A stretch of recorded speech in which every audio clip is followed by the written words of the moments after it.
Assalamualaikum warahmatullahi wabarakatuh. Saya Siti Ramicatul Halawiyah dari tingkat 3 Dega Perawatan. Di sini saya akan mempresentasikan hasil telaah jurnal nasional yang telah saya lakukan mata kuliah metodologi penelitian dosen pengampu Yuni Suswalawati MPD. Nah, yang pertama itu ada judul jurnal. Judul itu gambaran tingkat gejala kecanduan media sosial pada mahasiswa keperawatan Universitas Padjadjaran. Penulis atau autor, yang pertama ada Siti Hartina, yang kedua Aat Siyati, yang ketiga Cece Pelikosasi. Lalu selanjutnya ada publikasi atau publication. Nah, di sini terdapat jurnal yang telah saya lakukan.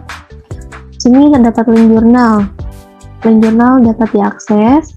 Yang kedua bulan April, yang ketiga tahun 2019, yang keempat volume 7, yang kelima nomor dan halaman nomor 1 dan halaman 200 dan halaman 123 sampai 133. Lalu penelaah dan tanggal telaah jurnal. Penelaah saya sendiri Siti Ramicatul Halawiyah dengan NIM 182152008. Tanggal telaah jurnal hari Rabu 25 Agustus 2021. Lalu selanjutnya ada deskripsi jurnal. Yang pertama tujuan utama penelitian. Tujuan dari penelitian ini adalah bertujuan untuk mendeskripsikan atau melihat tingkat gejala kecanduan media sosial pada mahasiswa keperawatan Universitas Padjadjaran. Hasil penelitian. Hasil penelitian menunjukkan bahwa sebagian besar mahasiswa 72,1% mengalami gejala kecanduan media sosial sedang. Sebagian kecil mahasiswa 16,2% mengalami gejala kecanduan media sosial tinggi. Dan sebagian kecil mahasiswa 11,7% mengalami gejala kecanduan media sosial rendah. Di sini kesimpulan penelitian. Penelitian ini menunjukkan bahwa sebagian besar mahasiswa mengalami tingkat gejala kecanduan media sosial sedang, dan beberapa mahasiswa mengalami gejala kecanduan media sosial rendah dan tinggi. Sehingga disarankan kepada seluruh institusi pendidikan untuk melakukan pencegahan sekunder dan tersier bagi mahasiswa yang mengalami tingkat kecanduan rendah dan sedang, serta harus segera menangani mahasiswa yang mengalami tingkat kecanduan media sosial tinggi. Lalu selanjutnya, telaah jurnal.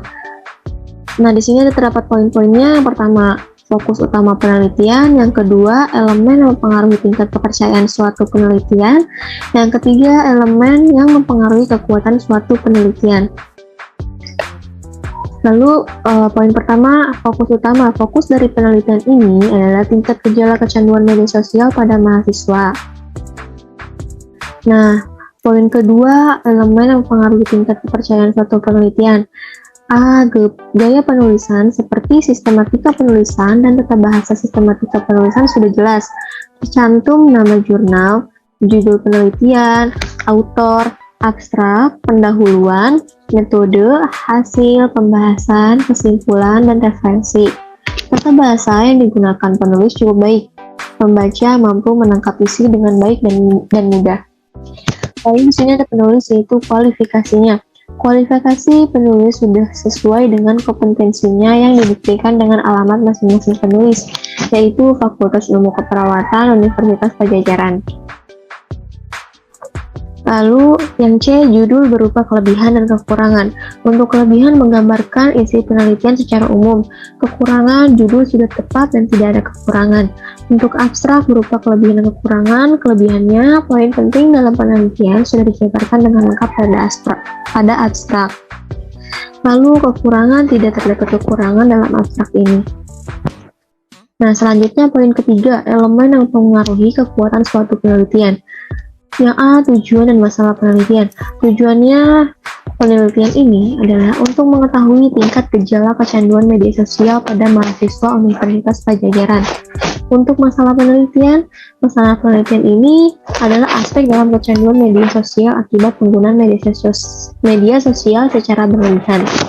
Individu yang dimiliki tingkat gejala kecanduan media sosial cenderung menggunakan media sosial sebagai jalan keluar, mengatasi masalah atau menghilangkan perasaan tidak berdaya tidak berdaya, rasa bersalah, kegelisahan, bahkan depresi melalui media sosial.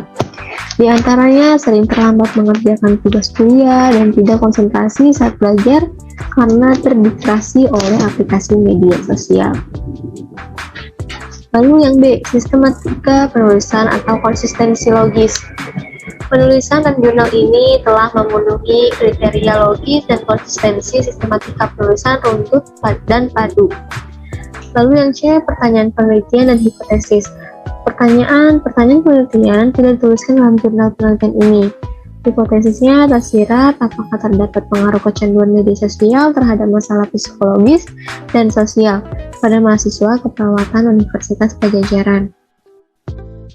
Lalu yang D, sasaran. Sasaran penelitian ini adalah mahasiswa Padjadjaran seluruh responden berada pada tahap perkembangan remaja akhir antara usia 18 sampai 23 tahun. Sebagian besar responden berjenis kelamin perempuan dan mahasiswa aktif program A Fakultas Keperawatan Unpad Jatinangor angkatan 2014, 2015, 2016, dan 2017. Lalu ada pertimbangan etikal. Izin etik untuk penelitian didapat dari Komite Etik Fakultas Ilmu Keperawatan Universitas Padjadjaran Bandung. Lalu ada definisi operasional. Dalam penelitian ini, peneliti tidak menuliskan uraian terkait definisi operasional. Lalu ada metode. Yang pertama, desain penelitian. Yang kedua, populasi dan sampel.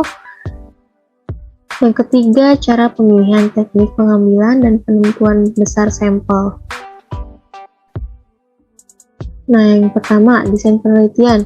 Desain penelitian ini menggunakan kuesioner identitas kecanduan penggunaan media sosial yang dibuat oleh Pratiwi 2017 dan dianalisis dengan metode statistik deskriptif.